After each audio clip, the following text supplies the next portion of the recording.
আলো দেখো, আলো আপনি দিয়েছেন আপনি? আমি তো লাইট বন্ধ অবস্থায়। লাইট বন্ধ অবস্থায় তাদের আমি একদম এরাম দেখেছি, এরাম।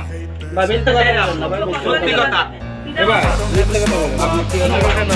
মুখের ওটা নামান, ওটা বের করেন দ্রুত টান দেন।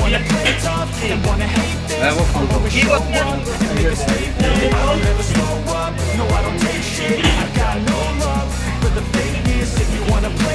মুখের ওটা নামান, মুখের ওইটা নামান আগে, মুখের ওইটা নামান, মুখের ওইটা নামান, ওটা বের করেন দ্রুত টান দেন। কি বলবো বলেন, আপনি বলেন কি বলবো? কি বলবো? বাড়ি কোথায় ভাই আপনার? আপত্তিকর অবস্থায় এসে দেখি মেলামেশা করতে।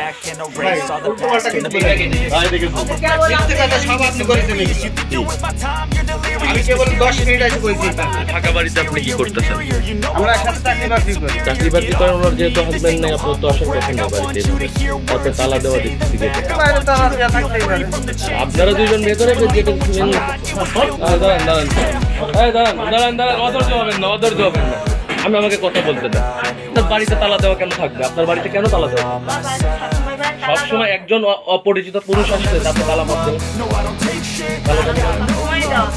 একজন মানুষ তাকে দুটো তালা দেবেন, মানুষকে সন্দেহ করবে।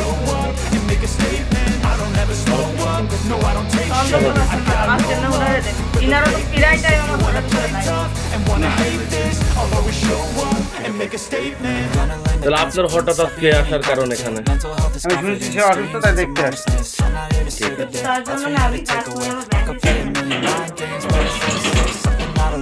এখন ঘটনা কতটুকু সত্য এলাকাবাসী বলতে পারবে, ঠিক আছে?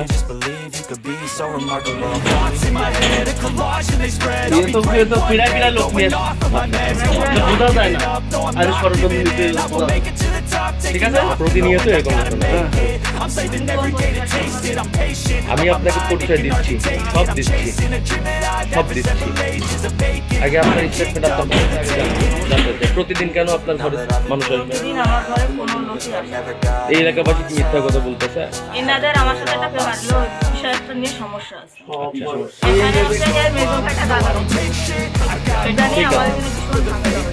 ওনার ভাই গাঁজা বিক্রি করে আপনার কি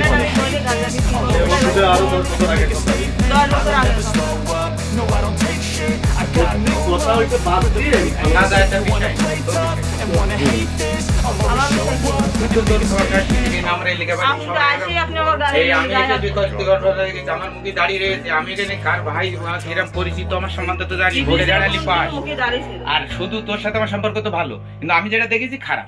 এইসব কাজ তুই এইসব কাজ করবি কেন? এইটাই আমার খুব লজ্জা লেগেছে। ও লোকের আমি ভাই আপনার কাছে একটা জিজ্ঞেস করি, আপনি খারাপ কোনো অবস্থায় দেখছেন? আপনি কি দেখছেন? আপনি সত্যি কথাটা বলেন। আমি দেখছি যে গায়ে হাত দেওয়া দুজন শুয়ে পড়ে এরকম করতেছি। ভাই মিথ্যে কথা বলেন না। ওখানে তোমরা তো ঘরে দুজন নাই? হ্যাঁ আমরা ঘরে দুজন। আমি ওর বাতা তোমার ভাইয়ের পরে মিথ্যে কথা বলেন না, অন্তত মিথ্যে কথা বলেন। দেখেছি বের করেন। একটা ঘরের ভিতরে যখন পুরুষ এবং মহিলা থাকবে তখন একটা বিষয় আছে। খোলা আছে, দরজা তো খোলা আছে, দরজা খোলা আছে, দরজা খোলা। মেইন গেটটা তো বন্ধ রাখছেন আপনারা? মেইন গেট বন্ধ থাকছে না, হ্যাঁ বন্ধ রাখা, ওটাও বন্ধ। ওই ছেলেটার তো ওইটা খোলা আছে। আচ্ছা আচ্ছা, ওনারা একটু বের করে রাস্তায় নেন, যান ভাইয়া যান, বাইরে যান। যেহেতু এলাকাবাসী আপনাকে ডাকতেছে, আপনি যদি দোষী না হন, আপনি যদি নির্দোষ হন নিজের মনে, তাহলে আপনি বাইরে যান। আর যদি নিজেকে দোষী ভাবেন যে আমি অন্যায় করছি, তাহলে যাবেন না। আমি আইসি এই বাড়ি থেকে আমি যখন যাই সকল যাবার। হ্যাঁ, তার মানে আপনার কথা দ্বারা একটু বোঝা যাচ্ছে। আমরা যেহেতু সাংবাদিক, আমরা কিন্তু মানুষের কথা শুনলে বুঝতে পারি। আপনার জানাটা কি খুবই জরুরি? খুবই জরুরি। আমি দৈনিক লিখনী সংবাদের প্রতিষ্ঠাতা, সহকারী বার্তা সম্পাদক। কে? মাতিক হাসান। কে? নাম বলেন দেখি, নাম বলেন। আপনার রোজিনা আপাকে চেনেন? রোজিনা আপাকে ফোন দিয়ে এখানে আমার বাসায় এসে বসে আছে, আপনি তাকে ফোন দেন। আপনি বলেন আপনি কার নাম বলতে, তার থেকে বড় বড় লোকদের সাথে আমার চলাফেরা আছে। আপনার গায়ে তো কাপড় চোপড় দিয়ে আপনি মুখ ঢাকতেছেন। আমি তো আর আপনাকে সেভাবে, এলাকাবাসী এসে আপনাকে ধরছে। এখন কে কি করছে সেটা তো জানি না। আচ্ছা, বন্ধ করেন আপনি। ওরা মামি আয় আমার এত ভালো সম্পর্ক থার্ড পুরো একদম তুমি থার্ড ক্লাস এরকম ঘটনা তোমার কাছে যেই থাক না কেন তুমি একটু 70 জয় তোমার সাথে আমার কোনোদিন একজন কি 5 জন এরকম জানে টাকা কিন্তু এই যে তোমার বহুদিন ধরে লোকজন আমার বলে আমি ধরে দেই না খবরদার এরকম কথা বলে না আপনি দাঁড়ান আমার মন গেল এলাকাবাসী কিরম কথা আমি বলতে কি বলি এই লাইন কি ভালো এই সমস্ত মহিলারা জানে যে হামিদুল খান অন্তত এই লাইন ভালো তোমার না বহুত নালিশ আসে এই কারণে আজকে যা দেখেছি আমি যেটা দেখেছি সত্যি কথা বলো সখী আমি কি তোমাদের স্বামী স্ত্রীর মতন দেখেছি ভাই আপনি ওই চেয়ারে বসে থাকবেন এই লোকে এই তালি রেখে আমি বই এই জায়গায় আলো দেখো আলো আপ দেখেছেন আপনি আমি তো লাইট বন্ধ অবস্থায় লাইট বন্ধ অবস্থায় তাদের আমি একদম এরাম দেখেছি এরাম সত্যি কথা ভাই মিথ্যা কথা বলেন আপনি কি হলে ইউনিয়ন পরিষদে চাকরি করেন না?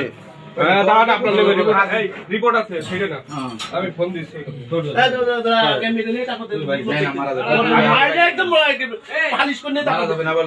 আগে গায়ে হাত দেওয়ার দরকার নাই ভাইজান, আগে গায়ে হাত দেওয়ার দরকার নাই। ও কিছু বুঝতেছে ও এখনো বুঝিনি আমার সাথে কথা বলি ডাক দে ও ভাই এক্ষুনি যাচ্ছে ওই লোকের বউ আসতেছে খারাপ কিনা আচ্ছা ঠিক আছে।